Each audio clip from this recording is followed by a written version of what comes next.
maneira você tem analisado o uso, né, a partir da extrema-direita, o uso dos fatores de Venezuela e essa esteira das fake news no campo da web para surfar em críticas ao governo Lula, em desfazimento? Outro dia eu vi uma montagem muito tosca, né, do Celso Amorim abraçando e quase que dando um beijo quase até erótico no pescoço do Nicolás Maduro, e o Eduardo Bolsonaro, por exemplo, compartilhando como se fora um vídeo verdadeiro. De que maneira você vê essa linha de produção a partir desse fato, Vinícius? Seja bem-vindo.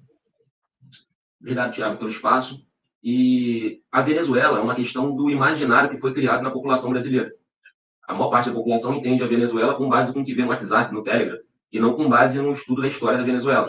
Então, durante as eleições, por exemplo, eles compartilhavam vídeos de gatos sendo mortos, cachorros sendo mortos, dizendo que aquilo ali eles estavam matando cachorro, matando gato, porque no comunismo da Venezuela, as pessoas estavam passando fome e precisavam matar os seus animais para poder comer. Então, a Venezuela virou uma espécie de um bicho-papão.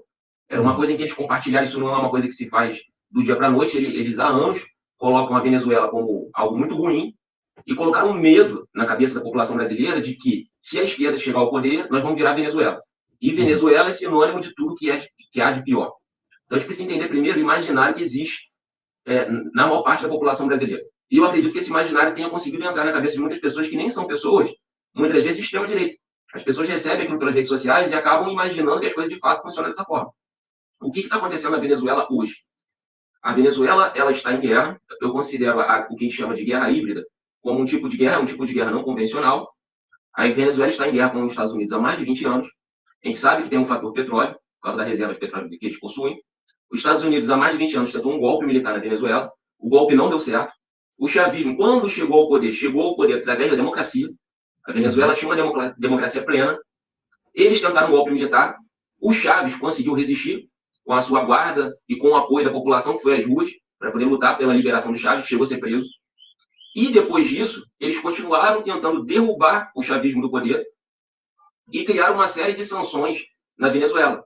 Então, a Venezuela é muito dependente do petróleo, não consegue vender o petróleo e ter o dólar em mãos para poder fazer comércio internacional. A partir do momento em que você não produz tudo no seu país e você precisa do dólar e você não tem o dólar, você obviamente vai passar necessidade. Então, o que os Estados Unidos faz é terrorismo. Eles tentam não só criar sanções, mas eles tentam derrubar o governo da Venezuela o tempo inteiro. E essas sanções visam fazer a população passar fome, visam fazer a população não conseguir ter acesso nem mesmo a atendimento de saúde, porque faltam as coisas básicas. Mas isso não é culpa do governo da Venezuela. E eu não estou nem falando do Maduro, porque tem pessoas dentro da esquerda que não gostam do Maduro e eu não estou nem falando do Maduro em si. Eu estou falando da Venezuela como nação. A Venezuela é vítima de ataques dos Estados Unidos. Então, antes de nós falarmos que precisamos cobrar alguma coisa do governo da Venezuela, nós precisamos cobrar primeiramente do governo dos Estados Unidos. Porque se hoje a Venezuela não consegue ser uma democracia plena, e aí eu também não considero uma democracia plena, por quê? O governo precisou tomar todas as instituições de Estado para poder resistir ao golpe por parte dos Estados Unidos. E aí nós temos um problema grande, porque deixou de ser uma democracia plena. Não considero completamente uma ditadura, eu acho que está entre uma autocracia e uma ditadura. A autocracia vai mais no sentido de que quando as instituições de Estado são tomadas, as instituições foram tomadas para enfrentar o golpismo dos Estados Unidos. Mas também não é o ideal, a gente tem que levar isso em consideração. Não é um cenário democrático perfeito. Então é uma situação muito complicada, não é fácil, a geopolítica não é uma coisa simples de se entender, nem sempre tem vilões e mocinhos.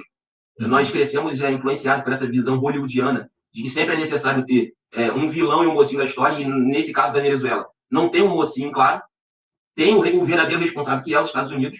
E eu acredito, a tese que eu defendo é o seguinte: os Estados Unidos precisa ser cobrado pela comunidade internacional, o que não vai acontecer. Eu estou falando um cenário hipotético, precisaria ser cobrado. Eles precisam encerrar as sanções à Venezuela, eles precisam parar de utilizar os serviços de inteligência para causar perturbações civis na Venezuela, e aí sim nós precisamos cobrar que eleições sejam convocadas na Venezuela em condições de democracia de fato. Então, o meu ponto é esse, mas eu acredito que boa parte da população brasileira não consiga entender esse contexto. Se você perguntar para as pessoas na rua sobre comer cachorro na Venezuela, todo mundo sabe o que é. Agora, se você perguntar sobre o golpe, tentar dar no chave, ninguém sabe explicar. Então, foi criado um cenário apocalíptico muito grande sobre a Venezuela, e se a esquerda levantar essa bandeira, vai sair perdendo. Porque é impopular você defender a Venezuela e é impopular você defender o Maduro. Então, o governo brasileiro está numa situação muito complicada. Porque, de um lado, a gente sabe que um governo de esquerda não quer defender o imperialismo dos Estados Unidos, todo mundo sabe que é uma questão de imperialismo. E, por outro lado, se o governo Lula levantar essa bandeira, vai ter uma perda política muito grande. Então, existe uma sinuca de bico e não é fácil a solução. Eu acredito que o Lula ele não vai defender de forma clara nem um lado nem o outro, Por isso que ele está esperando, eu acredito que quando sair as atas, o governo brasileiro deve tomar uma posição. Mas não é uma posição fácil, eles colocaram o governo brasileiro contra a parede.